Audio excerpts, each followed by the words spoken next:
দেখতেই পাচ্ছ অলরেডি সেজে গুজে নিয়ে রেডি হয়ে আছি। এখন টোটো গাড়ি আছে, সেগুলো আসবে। দাদাটাও ওই দিক থেকে আসছে দাদাটা। তো আমরা উঠে পড়বো, চলে যাব, তারপরে তোমাদেরকে দেখাবো যে কোথায় যাচ্ছি। তো তোমরা সঙ্গে থাকো।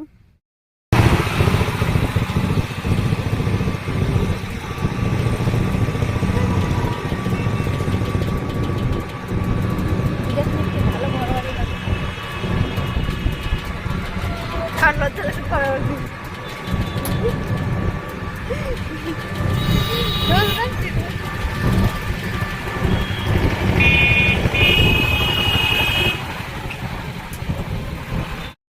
তো বন্ধুরা দেখতে পাচ্ছ, বেরিয়ে গেছি অলরেডি, টোটোতে বসে আছি, দেখতেই পাচ্ছ।